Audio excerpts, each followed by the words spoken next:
Hello everyone. അപ്പം ഞാനിന്ന് കാണിക്കുന്നത് എൻ്റെ അനിയത്തിക്ക് അവളുടെ ബർത്ത്ഡേക്ക് കൊടുത്തൊരു സർപ്രൈസിൻ്റെ വീഡിയോ ആണ്. അവളോട് ഞാനിപ്പം ബാഗിൽ വാട്ട്സ് ഇൻ മൈ ബാഗ് എന്നുള്ള വീഡിയോ ചെയ്യാൻ വേണ്ടി വെറുതെ ക്യാമറ ഓൺ ആക്കിയതാണ്. അപ്പോൾ അവളത് ചെയ്യുന്ന വീഡിയോ ആണ് കാണുന്നത്. നമ്മൾ ചെയ്യാൻ പോകുന്നത് വാട്ട്സ് ഇൻ മൈ ബാഗ്. എൻ്റെ ബാഗിൽ ഇത് കെമിസ്ട്രി ലാബിൽ എന്തൊക്കെയോ ആസിഡ്സ് മാറ്റിവെക്കുന്നത്. എന്നാൽ ഈ സിബിലാണ് നമുക്ക് അറിയേണ്ടത്.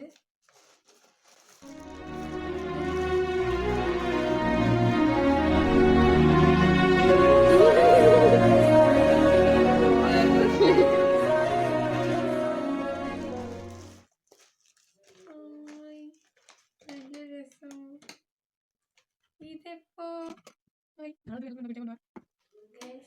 ഞാൻ അറിയാണ്ട് എൻ്റെ ബാഗിലൊരു കവർ ദൈവം കൊണ്ടിട്ടതാന്ന് തോന്നുന്നു. മണി ദൈവം.